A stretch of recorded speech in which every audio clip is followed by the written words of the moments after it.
Delegasi Parlemen Bangsa Moro Filipina melakukan kunjungan ke Aceh dalam rangka studi banding terkait isu perdamaian.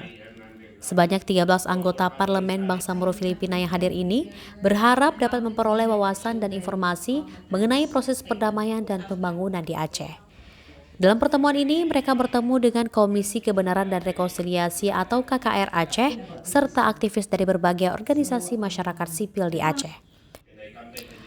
Pertemuan ini dipimpin oleh Kepala Non-Violent Peace Force Philippines Delcy Roni yang berlangsung di Kiryat Moraya Hotel pada Rabu 5 Juli 2023. Selanjutnya, Fahmi Rizal dari Lembaga Kajian Sosial Politik Aceh atau Lakaspia juga memberikan penjelasan tentang pemberontakan di Aceh dan proses perdamaian.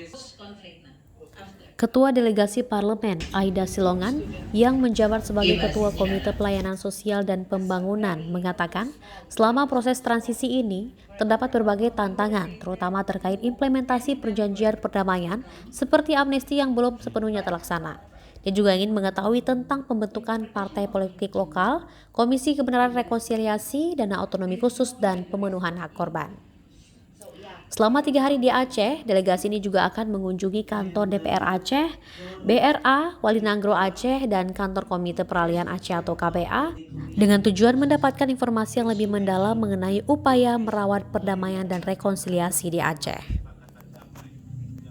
Dari Kota Banda Aceh, Cut Naufal melaporkan untuk Waspada Aceh.